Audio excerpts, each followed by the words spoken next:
Agora nós vamos para o capítulo que nos fala sobre que o Espírito Santo nos convence do pecado. Está em João 16, 7, que nos diz assim: Porém digo-vos a verdade, que vos convém que eu vá, porque se eu não for, o Consolador não virá a vós. Mas quando eu for, vou-lo enviarei. E quando ele vier, convencerá o mundo do pecado, da justiça, do juízo. Do pecado, porque não creram em mim. Da justiça, porque vou para o meu Pai e não me vereis mais. E do juízo, porque já o príncipe deste mundo está julgado. Então aqui nos mostra que o Espírito Santo, ele vem para nos convencer do pecado. Ele vem para nos mostrar a justiça, para nos mostrar o juízo. Então, pelo Espírito Santo, a qual desce como fogo para nos convencer do pecado. O batismo com fogo, ele é para queimar o pecado em nós. E aqui no versículo 12 nos diz assim: Ainda tenho muito que vos dizer, mas vós não podeis suportar agora. Mas quando vier aquele Espírito de verdade, ele vos guiará em toda a verdade, porque não falará de si mesmo, mas dirá tudo o que tiver ouvido e vos anunciará o que há de vir. Então aqui nos fala que o Espírito Santo, ele é quem anuncia o que vai vir, o que vai acontecer. Ele nos mostra, ele nos guia na verdade. Então ele vai nos guiando e nos direcionando quando nós permitimos, quando ele habita em nós. Porque quando nós recebemos Jesus na nossa vida como único suficiente Salvador, o Espírito Santo passa a habitar, que é o que eu tinha falado, lá no carro aquele dia. Que ele pega e passa a nos mostrar: este lugar não é para você, isso que você está fazendo não é certo. Então esse é o convencimento do pecado, ele te mostra que aquilo é pecado. E como que sabe que aquilo é pecado? É pela lei. Então, se não há lei, não há graça.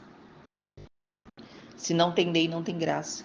Então, quando falam, nós vivemos pela lei, não, nós vivemos pela graça, não, nós vivemos pela lei e pela graça. Pela lei de Deus, não lei do mundo, não lei do homem, não lei do pecado, mas a lei de Deus, a qual nos leva ali o convencimento do pecado. Porque se não tem lei, não tem como eu saber aquilo que é pecado.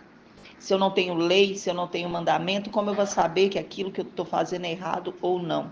Então, Jesus nos manda o que? Sermos ali, nós nos limparmos, santificarmos. Tanto que tem a parte a qual fala em Mateus, acho que é Mateus 7, de que os dons não salvam. Se os dons não salvam, o que eu preciso para ser salvo? Porque fala sobre os falsos profetas. Aí lá no 21 fala assim, 7, 21. Nem todo que me diz Senhor, Senhor entrará no reino dos céus, mas aquele que faz a vontade do meu Pai que estás no céu. Muitos me dirão naquele dia: Senhor, Senhor, não profetizamos em teu nome? Em teu nome não expulsamos demônio? Em teu nome não fizemos muitas maravilhas? E então direi abertamente: nunca vos conheci. Apartai-vos de mim, vós que praticais a iniquidade. Todo aquele, pois, que escuta estas minhas palavras e as pratica, assemelhá-lo-ei ao homem prudente que edificou a sua casa sobre a rocha. E desceu a chuva, e correram rios, e assopraram os ventos, e combateram aquela casa, e não caiu, porque estava edificada sobre a rocha. E aquele que ouve minhas palavras e não as cumpre, compará-lo-ei ao homem insensato, que edificou a sua casa sobre a areia. E desceu a chuva, e correram rios, e assopraram ventos, e combateram aquela casa, e caiu, e foi grande a sua queda.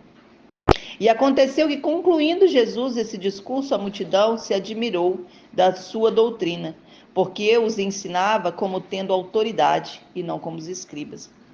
Então aqui nos mostra que aquele que escuta as palavras do Senhor e pratica é como um homem prudente. Então quando eu escuto os mandamentos e pratico, aquilo que o Senhor me ordena, eu sou prudente.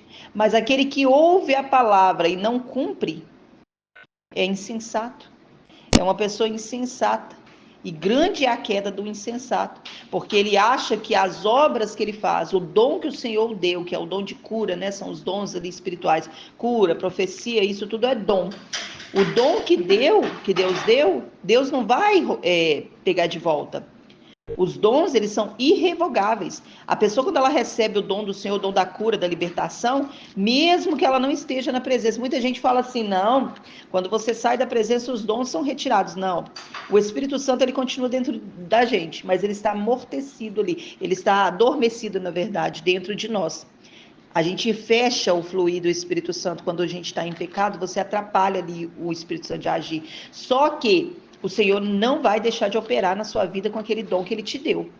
O dom que ele te deu é para ser usado no momento oportuno. O Espírito Santo dá a cada um o dom naquilo que é oportuno para que seja feito. Né? Que está lá no 1 Coríntios 12, que nos fala, ora, a diversidade, 12:4, de dons, mas o Espírito é o mesmo. A diversidade de ministérios, mas o Senhor é o mesmo. A diversidade de operações, mas é o mesmo Deus que opera em tudo e em todos. Mas a manifestação do Espírito é dada a cada um para o que for útil. Então, vai ser para o que for útil. Pessoas vão ter o dom de cura, dom de profecia, e vai ser usado no momento oportuno. Não significa que a pessoa é salva, como vimos lá em Mateus 7. Dom não salva. Eu falo muito isso, muita gente pensa que, tipo assim, porque tem o dom do Senhor, profetiza, porque está em pecado, em adultério, o Senhor continua operando através da vida dele, aí ele acha que isso é a graça. Não é porque eu estou na graça, eu estou debaixo da graça, eu estou cometendo pecado, mas o Senhor continua me usando. Só que ele esquece de ir lá em Mateus 7 e ver que Jesus fala que, né, quando a pessoa chegar no fim dos tempos, que vai ser julgada ali, porque o joio ele será separado do trigo, não é agora. O joio ele vai crescer junto, mas no momento da colheita que será separado. Então, muita gente que é usada pelo Senhor e comete pecado, acha que é porque está na graça e o Senhor continua usando. Não. O Senhor continua usando pela misericórdia do Pai com aqueles outros que estão recebendo ali a cura, a profecia. Mas aquele que está profetizando e curando em nome do Senhor, pode ser que não esteja salvo.